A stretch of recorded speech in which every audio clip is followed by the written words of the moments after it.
नमस्कार विद्यार्थी मित्रांनो, मी कॉमर्सवाला मास्तर आणि या नवीन व्हिडिओमध्ये तुमच्या सर्वांचं स्वागत. विद्यार्थी मित्रांनो, या व्हिडिओ लेक्चर सिरीज मार्फत आपण तुमचा 12वी कॉमर्स मधील तुमचा आवडता विषय बुक किपिंग आणि अकाउंटन्सी हा अभ्यास करत आहोत, ज्याच्यामध्ये आतापर्यंत आपण topic number first partnership final account, topic number second account for not for profit concern आणि topic number third admission of partner पूर्णपणे अभ्यासलेले. हे अभ्यासत असताना आपण या टॉपिकची लाईन टू लाईन थेअरी समजून घेतलेली आहे.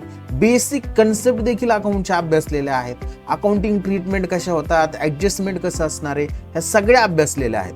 त्याचबरोबर अतिशय महत्त्वाची गोष्ट म्हणजे सॉल्व प्रॉब्लेम सगळे अभ्यासलेले आहेत. मी तुम्हाला स्वतः सॉल्व प्रॉब्लेम प्रत्येक व्हिडिओमध्ये सॉल्व करून दिलेले आहेत, अनसॉल्व देखील सॉल्व करून दिलेले आहेत. म्हणजे एवढं सगळं आपण अभ्यासलेलं आहे. आणि हे जर तुम्ही मिस केलेलं असेल, तुम्ही जर ते व्हिडिओ बघितलेले नसतील, तर त्या व्हिडिओची प्लेलिस्टची लिंक मी डिस्क्रिप्शन बॉक्समध्ये देत आहे, तिथं जाऊन तुम्ही ते बघू शकता.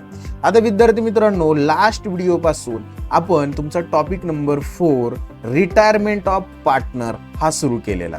त्याच्यामध्ये आपण पहिलं लेक्चर झालेले म्हणजे पहिल्या व्हिडिओमध्ये आपण रिटायरमेंट म्हणजे काय ते अभ्यासलं.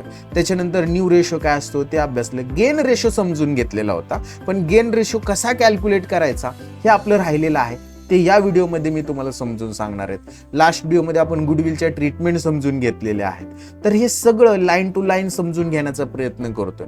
त्यामुळे तुम्हाला एक विनंती आहे, तुम्ही जर या व्हिडिओमध्ये पहिल्यांदाच आलेला असाल तर व्हिडिओला लाईक करा, चॅनलला सबस्क्राईब करायला विसरू नका, जेणेकरून मी जे वेळोवेळी व्हिडिओ अपलोड करणार आहेत याचं नोटिफिकेशन तुम्हाला वेळच्या वेळी भेटत राहील आणि तुम्ही अभ्यासामध्ये अप टू डेट राहता. आता दुसरी एक महत्त्वाची गोष्ट, तुम्ही हे व्हिडिओ बघता आहात हे तुम्हाला कसं वाटतंय, म्हणजे मी शिकवण्याची मेथड योग्य आहे का, याच्यामध्ये अजून काही सुधारणा हवी आहे का, किंवा तुम्हाला अजून काही गोष्टींची आवश्यकता आहे का, हे मला जर तुम्ही कमेंट बॉक्समध्ये कळवलं तर समजेल. त्याच्यामुळे तुमच्या कमेंट ह्या खूप महत्त्वाच्या असणार आहेत. व्हिडिओला लाईक करा, जेणेकरून मला प्रेरणा भेटेल चांगल्या पद्धतीचं कंटेंट तुमच्यासाठी उपलब्ध करून देण्यासाठी. तर आज जे आपण अभ्यासणार आहोत हे तुम्ही शेवटपर्यंत बघा. आता कोणताही टॉपिक जर तुम्हाला शिकायचा असेल तर एक गोष्ट लक्षात घ्या, थेरॉटिकल पार्ट महत्त्वाचा आहे, तो बेस आहे आणि या बेसवरच आपण बिल्डिंग बांधणार असतो. म्हणजेच थोडक्यात आपला जर थेरॉटिकल बेस जर पक्का असेल तर ज्या वेळेस आपण ते example, practical example, solve example बघणार आहोत,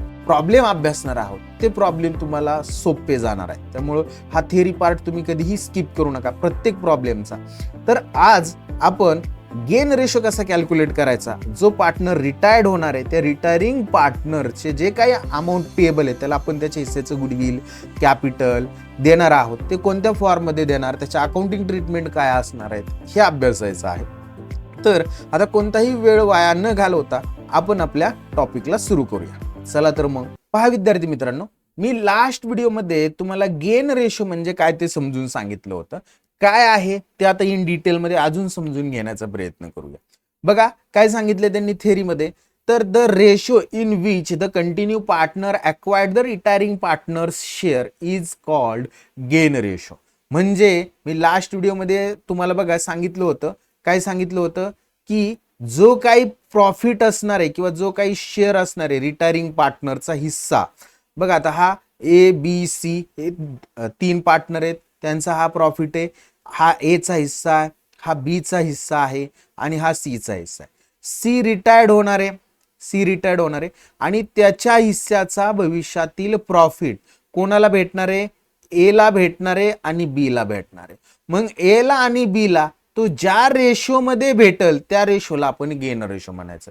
म्हणजे ए आणि बी सी चा हिस्सा ॲक्वायर्ड करणार, घेणार आहे आणि ज्या प्रमाणात ते दोघांमध्ये तो प्रॉफिट त्याच्या हिस्साचा वाटून घेतील त्यालाच आपण बेनिफिट रेशो किंवा गेन रेशो म्हटलेलं आहे. आणि तेच त्यांनी या ठिकाणी सांगण्याचा प्रयत्न केलेला आहे. पहा काय सांगितले त्यांनी, गेन रेशो म्हणजे इथं मी तुम्हाला पुन्हा एकदा वाचून दाखवतो. The ratio in which the continue partner acquired the retiring partner share is called gain ratio. Continue partner retiring पार्टनरचा शेअर ज्या रेशोमध्ये अक्वायर्ड करतात तो रेशो म्हणजे gain ratio. It is normally use, आता हा यूज कशासाठी होतो, use to return off goodwill return off करण्यासाठी किंवा create or raise the extent of retiring partner share only. आणि सर्वात महत्त्वाचं फिल इन द ब्लँक्स याच्यासाठी विचारला जाऊ शकतो गेन रेशो कॅल्क्युलेट करण्याचा फॉर्म्युला काय आहे. Gain ratio is equal to new ratio minus old ratio. काय फॉर्म्युला आहे, new ratio minus old ratio. आता गेन रेशो कसा कॅल्क्युलेट करायचा त्याचे काही एक्झाम्पल्स आपल्याला दिलेले आहेत ते अभ्यासायचे. इकडे मी कॅल्क्युलेशन केली तर पुस्तकात त्यांनी जे कॅल्क्युलेशन दिले ते आपण सोप्या पद्धतीचं कॅल्क्युलेशन असणार आहे ते समजून घेण्याचा प्रयत्न करू. आता एक्झाम्पल समजून घेऊया. A B and C are sharing profit and losses in the ratio 4:3:2. हा जो रेशो आहे त्यांचा हा आहे old ratio. O R means old ratio. B is retired म्हणजे कोण, हा जो मधला आहे 3 नंबरचा 3 वाला हिस्साचा जो पार्टनर आहे बी तो रिटायर्ड झालेला आहे. And A and C future profit equally. बघा ए अँड सी काय करणार आहेत, त्यांचा भविष्यातील जो प्रॉफिट आहे तो काय करणार, शेअर करणार आहेत इक्वली. म्हणजे त्यांचा जो न्यू रेशो असणार आहे, न्यू रेशो तो आहे 1:1. Calculate gain ratio. एक म्हणजे ओल्ड रेशो काय आहे त्यांचा, ओल्ड रेशो आहे सर 4:3:2 आणि न्यू रेशो काय असणार आहे, न्यू रेशो असणार आहे 1:1. मग गेन रेशोचा फॉर्म्युला आपल्याला सर्वांना माहिती. Gain ratio is equal to आता सांगितलं होता new ratio minus old ratio. New ratio minus old ratio. Gain कोणाला होणार आहे, जे कंटिन्यू पार्टनर. कंटिन्यू कोण आहेत, ए आणि सी. मग ए चा न्यू रेशो काय आहे 1 आणि जर अपूर्णांकात लिहिला तर 1:1:2 येते. अपूर्णांकात लिहिला तर 1/2 येईल. Minus old ratio. बघा ओल्ड रेशो काय, ए चा 4 अपूर्णांकात लिहिला तर यांची बेरीज बघा 4 आणि 3 7 आणि 2 9 म्हणजे 9 पैकी त्याचा हिस्सा किती 4 आहे म्हणून मी 4/9 लिहिले या ठिकाणी. बरोबर. मग आता बघा इथं मायनस चिन्ह आहे, वजा इथं छेद समान नाही म्हणजे समोरासमोर वजाबाकी होऊ शकत नाही. मग 1:9 केलं तर 9 येईल आणि 2:4 केलं तर किती येईल 8 येईल. म्हणजे वजाचे चिन्ह मध्ये आहे म्हणून वजा दाखवले मी. म्हणजे 9 - 8 भागिले 2:9 18 इज इक्वल टू 1/18 येणार आहे. म्हणजे 9 मधनं 8 गेले तर किती राहतील 1 आणि 18 आहे असा छेदाला 1/18 येईल. सी च्या बाबतीत बघा त्याचा न्यू रेशो आहे 1 अपूर्णांकात लिहिलं तर 1/2 असणार आहे आणि ओल्ड रेशो मध्ये त्याचा हिस्सा आहे 2 कितीपैकी 9 पैकी. मग तो अपूर्णांक लिहिला तर 2/9 येणार आहे. मग इथं 1:9 9 येईल आणि 2:2 किती येईल 4 येईल. मग 9 - 4 किती राहतील 5 आणि खाली इथं 2:9 18 असणार आहेत. 18 आहे असे राहतील. म्हणजे थोडक्यात 5/18 तुमचा काय असणार आहे न्यू रेशो असणार. मग हे 18 कॅन्सल जर झाले तर 1:5 तुमचा गेन रेशो असणार आहे. आय होप तुम्हाला हा गेन रेशो समजला. इल्युस्ट्रेशन 2 नंबर एक्झाम्पल नंबर 2 मध्ये सुद्धा त्यांनी अशाच पद्धतीचं कॅल्क्युलेशन आपल्याला विचारलेलं आहे. काय विचारलंय बघा तिथं, बघा त्यांनी काय सांगितलंय X Y and Z are sharing profit and losses in the ratio 4:3:2. त्यांचं पुन्हा एकदा हा ओल्ड रेशो आहे 4:3:2. Z is retired. झेड हा थर्ड पार्टनर आहे म्हणजे 2 वाला रिटायर झाला आणि the new ratio of X and Y is 3:2. त्यांनी नवीन रेशो दिलाय 3:2. मग आपल्याला एक तर बघा ओल्ड रेशो आहे किती सर 4 3 आणि 2 आणि न्यू रेशो दिलाय आपल्याला त्यांनी 3:2. मग आपल्याला काय काढायचा गेन रेशो. आपला गेन रेशोचा फॉर्म्युला सर्वांना माहिती आहे. काय गेन रेशोचा formula, gain ratio is equal to new ratio minus old ratio. मग आपल्याला एक्सचा बघा न्यू रेशो किती आहे सर 3 आहे. किती पैकी 3 आहे इथं 3 आणि 2 ची बेरीज 5 होते म्हणजे 5 पैकी 3 अपूर्णांक लिहिलं तर 3/5 मायनस ओल्ड रेशो किती हिस्सा आहे त्याचा 4 आहे किती पैकी 9 पैकी म्हणून 4/9. मग यांचा आपण काय करूया तिरकस गुणाकार करूया. 3 × 9 9 त्रिक 27 मध्ये मायनसचे चिन्ह म्हणून वजाचे चिन्ह देणार आपण आणि 5 × 4 4×5 20 भागिले 5 × 9 45. 27 मधनं 20 गेले 7 आणि 45 कॉमन आहे म्हणजे 7/45 येणार. पुढं वायचा बघा वायचा न्यू रेशो आहे 2 अपूर्णांक लिहिलं तर 2/5 आणि वायचा बघा ओल्ड रेशो आहे 3 अपूर्णांकात लिहिलं तर 3/9 येईल. मग तिरकस गुणाकार 2 × 9 18 आणि 5 × 3 15 वजाचे चिन्ह मध्ये देणार आणि इथं 5 × 9 45. 18 मधनं 15 गेले राहिले 3 3/45. आणि आता मग आपला गेन रेशो किती येईल बघा, इथं 45 45 कॅन्सल होईल, 7 आणि 3 म्हणजे 7-3 हा आपला काय असणार आहे, गेन रेशो असणार आहे. गेन रेशो कॅल्क्युलेट केला अशा पद्धतीने. आता एक्झाम्पल नंबर 3 मध्ये सुद्धा हेच आहे, त्यांनी काय सांगितले बघा, P Q and R partner sharing profit and losses in the ratio 2:2:1, 2:1 हा रेशो आहे. हा त्यांचा ओल्ड रेशो समजायचा आपण. कोणता ratio, old ratio. Q retired, Q हा 2 नंबरचा पार्टनर आहे, म्हणजे हा जो इथला जो पार्टनर आहे 2 हिस्सेवाला तो रिटायर्ड झाला. Calculate gain ratio. आता या ठिकाणी आपल्याला न्यू रेशो दिलाच नाही सर, मग आता बघा हा जो 2 नंबरचा हिस्सा जर गेला त्याचा, तर आपला न्यू रेशो असणार आहे 2:1. बरोबर. ओल्ड रेशो आपल्याकडे ऑलरेडी आहे 2:1. मग आपण आपला गेन रेशोचा फॉर्म्युला लिहायचा. काय formula, gain ratio is equal to new ratio minus old ratio. P बघा, पी चा हिस्सा कॅल्क्युलेट करायचा, गेन किती असेल तो. तर बघा पी चा न्यू रेशो किती आहे, 2 आहे, आणि तो अपूर्णांक लिहिला तर 2/3 येणार आहे, वजा वजा. आता ओल्ड रेशो मध्ये किती होता, 2च हिस्सा होता, कितीपैकी, 5 पैकी, म्हणून 5 पैकी म्हणजे ह्या रेशोची बेरीज 5 आहे, 5 पैकी 2 हिस्सा त्याचा असं. तर 2/5 मग तिरकस गुणाकार 2 गुणिले 5 10, वजाचे चिन्ह मधून वजा, आणि 3 गुणिले 2 6, आणि 3 गुणिले 5 15, म्हणजे 10 मधनं 6 गेले, राहिले 4, 15 ह्या 7चा राहील. आरच्या बाबतीत पण तसंच 1/3 न्यू रेशो आहे, बरोबर. वजा ओल्ड रेशो किती होता त्याचा, एकच होता 5 पैकी, म्हणून वजा 1/5, 1 गुणिले 5 5, 3 गुणिले 1 3, वजाचे साइन मध्ये असणारे भागिले, इथं 3 गुणिले 5 15, 5 मधनं 3 गेले, राहिले 2 भागिले 15, म्हणजे त्याचा रेशो काय येणार आहे या ठिकाणी, हा 15 15 कॉमन आहे, 4 आणि 2 4-2, याला अजून सिम्प्लिफाय केले तर बे 1 बे, आणि बे 2 4, म्हणजे 2:1 हा त्यांचा काय असणार आहे, गेन रेशो असणार आहे. आय होप गेन रेशोचे हे तिन्ही एक्झाम्पल तुम्हाला चांगल्या पद्धतीने समजलेले असणार आहेत. आता विद्यार्थी मित्रांनो, ज्यावेळेस पार्टनर रिटायर्ड होतो त्यावेळेस त्याच्या हिस्स्याचा अॅक्युम्युलेटेड प्रॉफिट किंवा अॅक्युम्युलेटेड लॉस आपल्याला काय करावा लागतो, त्याला द्यावा लागतो. तर त्याच्या अकाउंटिंग ट्रीटमेंट कशा आहेत त्या हे आपण ऍडमिशन मध्ये अभ्यासलेले आहेत, पण तरी पण आपण या ठिकाणी अभ्यासण्याचा प्रयत्न करू. मी तुम्हाला 2 सेकंदात सांगण्याचा प्रयत्न करतो. बघा, ट्रान्सफर ऑफ रिझर्व्ह फंड. बघा, ट्रान्सफर ऑफ रिझर्व्ह फंड किंवा जनरल रिझर्व्ह म्हणू, किंवा त्याला अॅक्युम्युलेटेड प्रॉफिट ऑर लॉस म्हणू.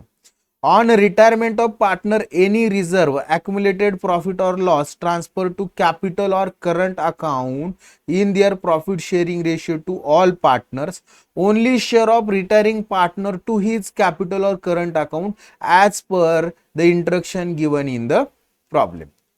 बघा, आपण काय करतो, अॅक्युम्युलेटेड प्रॉफिट लॉस आपण पार्टनर्स कॅपिटल किंवा करंट अकाउंटला ट्रान्सफर करतो, त्याच्या क्रेडिट किंवा डेबिटला.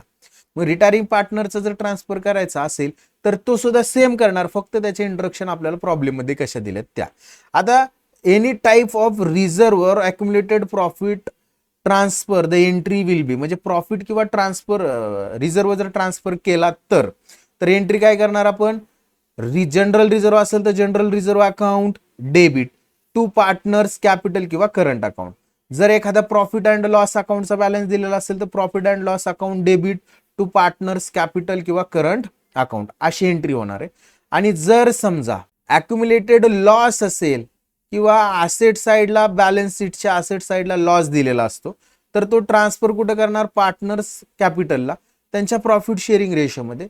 तर असा लॉस पार्टनर्स कॅपिटल किंवा करंट अकाउंटच्या डेबिटला वाटला जातो, म्हणून त्याची entry all partners current oblique capital account debit to profit and loss account. अशा पद्धतीने तो अॅक्युम्युलेटेड प्रॉफिट किंवा लॉस आपल्याला डिस्ट्रीब्यूट करावा लागणार आहे. आता पुढं आपल्याला असेट आणि लॅबिलिटी रिव्हॅल्यूड होतात. बघा, आपण हे ऍडमिशन मध्येच अभ्यासलेलं आहे. Revaluation of asset and liability किंवा रिअसेसमेंट ऑफ लॅबिलिटी, रिव्हॅल्युएशन किंवा रिअसेसमेंट ऑफ लॅबिलिटी किंवा रिव्हॅल्युएशन ऑफ असेट. तर त्याच्यामध्ये त्यांनी सांगितले, when the partner retired from the business it is desirable to revalue asset and liability, म्हणजे असेट अँड लॅबिलिटी रिव्हॅल्यूड होणे म्हणजे काय ते मी तुम्हाला सांगितलंय की असेटची किंमत वाढणे किंवा कमी होणे, लॅबिलिटीची व्हॅल्यू वाढणे किंवा कमी होणे म्हणजे रिव्हॅल्यूड होणे, एवढंच फक्त लक्षात ठेवा. Bring their value at the correct position. मग जर ती रिव्हॅल्यूड झालेली असेल तर त्याची व्हॅल्यू करेक्ट पोझिशनला आपण मांडून घेणं हे गरजेचं आहे. The benefit of such change in the value of asset and liability will be given to the retiring partner as well. मग ॲसेट वाढला तर प्रॉफिट असतो, तो रिटायरिंग पार्टनरच्या हिस्साचा प्रॉफिट त्याला दिला पाहिजे. लॅबिलिटी वाढला तर लॉस आहे, तो त्याला दिला पाहिजे. मग the show off change in the value of asset आणि लॅबिलिटी, तर हे शो करण्यासाठी कोणतं अकाउंट तयार केलं जातं, तर ते तयार केलं जातं म्हणजेच revaluation account is open. After showing all the effect of revaluation account, profit or loss and revaluation account किंवा त्यालाच आपण profit and loss adjustment account म्हणतो. म्हणजे काय सांगितले त्यांनी समजून घ्या. आपल्याला काय करायचंय, हे सेम ऍडमिशन मधलं असेट लॅबिलिटी रिव्हॅल्यूड होतात. असेट लॅबिलिटी रिव्हॅल्यूड होणे म्हणजे असेटची किंमत वाढणे किंवा कमी होणे, लॅबिलिटीची किंमत वाढणे किंवा कमी होणे. असेट वाढली तर प्रॉफिट आहे, रिव्हॅल्युएशनच्या क्रेडिटला रेकॉर्ड करतो. असेट कमी झाली तर लॉस आहे, रिव्हॅल्युएशनच्या डेबिटला रेकॉर्ड करतो. सर नवीन आहे का हे? अजिबात नाही. स्वतःच्या कानाखाली एक मारा आणि ऍडमिशनच्या वेळेस असेट लॅबिलिटी रिव्हॅल्युएशन आठवा. सेम तसंच आहे. लॅबिलिटी वाढली लॉस रिव्हॅल्युएशनच्या डेबिटला, लॅबिलिटी कमी झाली प्रॉफिट रिव्हॅल्युएशनच्या क्रेडिटला. तर आपण हे सगळे इफेक्ट दिल्यानंतर रिव्हॅल्युएशन अकाउंटला देतो किंवा त्या रिव्हॅल्युएशनलाच आपण काय म्हणतो, profit and loss adjustment account म्हणतो. म्हणून त्यांनी हा शब्द वापरला इथं बघा. रिव्हॅल्युएशन अकाउंट ओपन करतो आणि तो सगळे इफेक्ट दिल्यानंतर रिव्हॅल्युएशन अकाउंटला किंवा त्याला आपण profit and loss adjustment account म्हणतो. आणि जो बॅलन्स राहील त्याचा, त्या रिव्हॅल्युएशनचा, मग तो प्रॉफिट असू द्या किंवा लॉस असू द्या, तो ट्रान्सफर करतो, transfer to partners capital account in their profit sharing ratio. मग याचं डिटेलमध्ये आपण लास्ट बघितलेले ऍडमिशनच्या वेळेस असं त्यांनी नोट दिलेली, तिथं तुम्ही जाऊन ते बघू शकता. आता हे मी इथं सुद्धा डिटेलमध्ये सांगणार नाही कारण की ते रिपिटेशन होईल आणि आपला वेळ वाया जाईल. त्याच्यामुळे तुम्ही ऍडमिशनच्या वेळेस मी रिव्हॅल्युएशन ऑफ असेट लॅबिलिटी खूप सुंदर डिटेल्समध्ये समजून सांगितलेले, त्याचा व्हिडिओ, थेअरीचा व्हिडिओ तुम्ही जाऊन बघू शकता. त्याच्या लिंक्स मी डिस्क्रिप्शन बॉक्समध्ये दिलेल्या आहेत.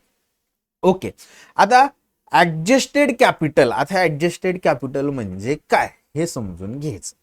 आता साध्या सिंपल सोप्या भाषेत जर सांगायचं झालं तर ए, बी आणि सी हे 3 पार्टनर आहेत. या 3 पार्टनर मधला सी काय होणार आहे, रिटायर्ड होणार आहे. मग आपण या पार्टनरचं कॅपिटल अकाउंट बनवलेलं असतं. उदाहरणार्थ आता छोट्या अमाऊंट घेतो समजण्यासाठी. उदाहरणार्थ एचं कॅपिटल क्लोज करून त्याचा बॅलन्स आला कॅपिटलचा 10 रुपये, बीचा आला 8 रुपये आणि सीचा आला 5 रुपये. हे 5 रुपये सीला आपल्याला काय करावं लागणार आहेत, द्यावे लागणार आहेत. त्याचा हिस्सा कॅन्सल करा. म्हणजे हे सध्या आता लक्षात घेऊ नका. मग ए आणि बी बिझनेस बंद करणार नाही. हे ए आणि बी बिझनेस पुढे चालू ठेवतील, यांची न्यू फर्म होईल दोघांमध्ये, ए आणि बी मध्ये, बरोबर. ए आणि बी मध्ये न्यू फर्म होणार आहे. मग याच्यामध्ये त्यांनी असं ठरवलं ए आणि बी ने की बाबा एचं कॅपिटल असलं पाहिजे नवीन फर्म मध्ये 12 आणि सीचं असलं पाहिजे ₹10. किती असलं पाहिजे, 10 रुपये असलं पाहिजे. मग लक्षात घ्या, नवीन फर्म मध्ये याचं कॅपिटल 12 आहे आणि बीचा आहे 10 रुपये आणि जुन्या फर्म मध्ये याचं 10 रुपये. आता लक्षात घ्या, किती रुपये नवीन फर्म मध्ये 12 रुपये येण्यासाठी कमी पडतायत, 2च रुपये कमी पडतात. तर ते त्याच्याकडून कॅश मध्ये घ्यायचे. सीचा 8 रुपये, नवीन फर्म मध्ये 10 रुपये, याला सुद्धा 2 रुपये कमी पडतात, ते त्याच्याकडून कॅश मध्ये घ्यायचे.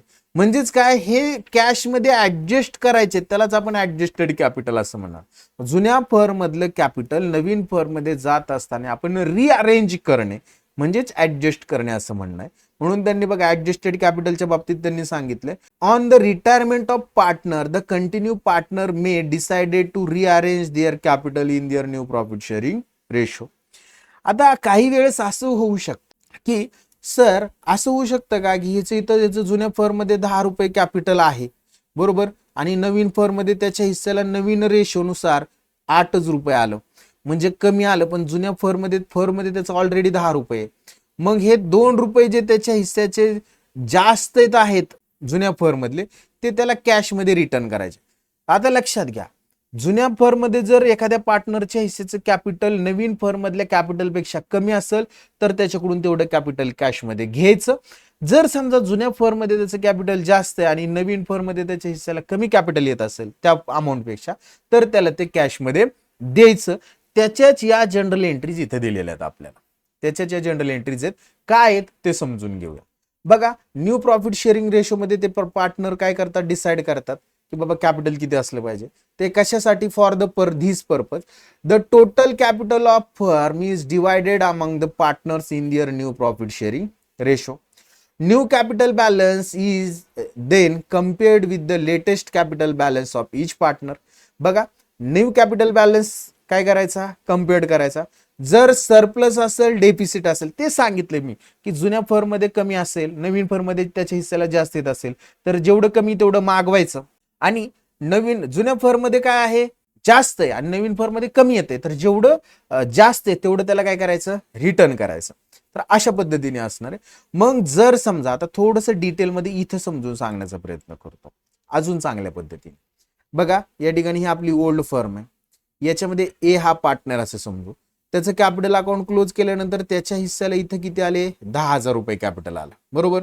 आणि आपण इथं न्यू फर्म तयार केली, तिथं पण ए हा पार्टनर आहे. नवीन रेशोनुसार त्याच्या हिस्स्याला नवीन फर्म मध्ये 12,000 कॅपिटल पाहिजे. ऑलरेडी फर्म मध्ये त्याचं कॅपिटल बिझनेसमध्ये 10,000 आहे, नवीन बिझनेसमध्ये येताना 12,000 पाहिजे असं लक्षात आलं. फक्त 2,000 कमी पडतायत, 2,000 त्याच्याकडून कॅश काय करायचे, आपल्याला घ्यायचे. जर कमी पडत असेल हे 2,000 रुपये तर याला आपण म्हणणार डेफिसिट. याला काय म्हणणार, डेफिसिट. कमी पडतंय, जेवढी डेफिसिट असेल तेवढे त्याच्याकडून मागवायचं. आता दुसरा पार्टनर आहे बी, जुन्या फर्म मध्ये आपण असं समजून घेऊ की दुसरा पार्टनर आहे बी, आणि जुन्या फर्म मध्ये त्याच्या हिस्स्याचं कॅपिटल आहे 12,000 रुपये, बरोबर. आता नवीन फर्म मध्ये बीच्या हिस्स्याला त्याच्या रेशोनुसार किती कॅपिटल येते, 10,000 रुपयेच येते. याचा अर्थ काय की जुन्या फर्म मध्ये त्याच्याकडे ऑलरेडी 12,000 आहेत, पण नवीन फर्म मध्ये त्याचे 10,000 असले पाहिजे. म्हणजे 2,000 रुपये काय होत आहेत, त्याच्या हिस्स्याचे जास्त होत आहेत. काय होत आहेत, जास्त होत आहेत. हे जे जास्तीचं कॅपिटल आहे याला म्हणणार आपण सरप्लस. याला काय म्हणणार, सरप्लस कॅपिटल. तर हे सरप्लस काय करावं लागेल, आपल्या बी ला काय करावं लागेल, द्यावं लागेल. आणि हे 2,000 फर्मला काय करावं लागेल, घ्यावं लागेल. एच्या बाबतीत घ्यावे लागतील, बीच्या बाबतीत त्याला 2,000 द्यावे लागतील. मग ते 2,000 देतानी, लक्षात घ्या, ते 2,000 देतानी ते कॅश मध्ये द्यायचे, कॅश मध्ये घ्यायचे किंवा लोन म्हणून दाखवायचे, काय असेल ते बघूया आपण. तर डेफिसिट असेल आणि सरप्लस असेल तर ते त्यांनी सांगितलेलं आहे. म्हणजे ते आपल्याला डेफिसिट किंवा सरप्लस कॅल्क्युलेट करावं लागेल. Such surplus may be withdrawn by partner that is paid to partner. Surplus असेल तर तेवढे पैसे पार्टनरला द्यावे लागतील. Or transfer to current account, किंवा करंट अकाउंटला ट्रान्सफर करता येईल किंवा लोन म्हणून बिझनेस मध्ये दाखवते.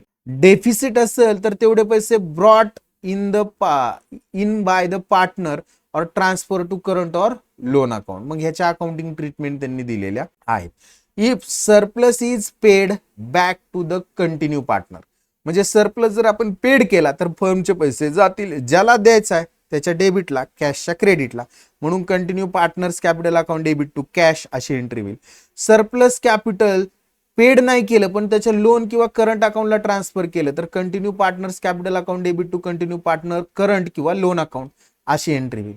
जर समजा continue partner cash towards his deficiency, बघा आता कंटिन्यू पार्टनर ब्रिंग कॅश, म्हणजे आता जर कमी पडत असेल तर त्याच्याकडून कॅश घ्यायची, कॅश घेतली तर पैसे येतील, म्हणून cash account debit to continue partners capital account. आणि डेफिशियन्सी जर आपण लोनला किंवा करंट अकाउंटला ट्रान्सफर केली तर एंट्री काय होईल, कंटिन्यू पार्टनर्स करंट अकाउंट किंवा loan account debit to continue partners capital account. आता हे सोपं आहे. प्रॉब्लेम मध्ये ज्यावेळेस आपण डिटेलमध्ये अभ्यासू त्यावेळेस तुमच्या नक्कीच चांगल्या पद्धतीने लक्षात येईल. आता बघा, ascertainment of retiring partner share of profit or retirement on retirement असं म्हटलंय त्यांनी. आता ज्यावेळेस रिटायर होणारा पार्टनरचा हिस्सा त्याला द्यायचा असतो तो फाइंड आउट कसा केला जातो ते आपण बघूया. If the partners retire from firm on any day, म्हणजे कधी तो रिटायर होऊ शकतो on accounting year, then it is necessary to compute profit from the last date of balance sheet. म्हणजे आता मला सांगण्याचा उद्देश काय आहे ते पण मी या ठिकाणी सांगण्याचा प्रयत्न करतो की आपली बॅलन्स शीट उदाहरणार्थ आता आपलं 2024 वर्ष चालू आहे, 1/4/2024 ला आपलं वर्ष सुरू झालं. त्याच्या आदल्या दिवशी 31/3/2024 ला आपण गेल्या वर्षीची बॅलन्स शीट बनवली. तिथं आपण बॅलन्स शीट बनवल्यानंतर आपलं प्रॉफिट अँड लॉस सुद्धा बनवलं आणि 1/4 पासून आपलं वर्ष सुरू झालं आणि तो जो पार्टनर आहे त्याने असं ठरवलं की 1/7/2024 काय व्हायचं, आपण फर्ममधनं रिटायर्ड व्हायचं. म्हणजे वर्ष सुरू झाल्यानंतर 3 महिने आपल्या बिझनेसमध्ये तो सोबत होता. पण आपल्याला या 3 महिन्याचा प्रॉफिट किती आहे कसं समजणार, कारण की हे वर्ष संपणारे पुढल्या वर्षी 31/3/2025 तोपर्यंत त्याला थांबवणं गरजेचं आहे का, म्हणजे तोपर्यंत त्याला थांबवणं शक्य नाही. मग हा 3 महिन्याचा प्रॉफिट किती असेल हे शोधण्यासाठी आपल्याला लास्ट इयरच्या बॅलन्स शीटला प्रॉफिट किती आहे, म्हणजे लास्ट इयरचा प्रॉफिट किंवा मागील काही वर्षाचा ऍव्हरेज प्रॉफिट काढून त्या 3 महिन्याचा प्रॉफिट कॅल्क्युलेट केला जातो आणि त्या 3 महिन्यातला त्याच्या हिस्साचा प्रॉफिट त्याला दिला जातो. तेच त्यांनी या ठिकाणी सांगितलेलं आहे. बघा, त्यांनी या ठिकाणी सांगण्याचा प्रयत्न केलेला आहे, profit for the current year is calculate either on the basis of last year profit, मागच्या वर्षाच्या प्रॉफिटवर बेसिस कॅल्क्युलेट करायचा किंवा ऍव्हरेज प्रॉफिट कॅल्क्युलेट करायचा. Proportionate profit for the part year म्हणजे तो 3 महिन्याचा profit that is from the date of balance sheet to date of retirement, त्या बॅलन्स शीटच्या लास्ट बॅलन्स शीट पासून रिटायरमेंटच्या तारखेपर्यंत म्हणजे वर्ष सुरू झाल्यापासून तो रिटायर्ड होईस तोपर्यंतचा इट इज कॅल्क्युलेट.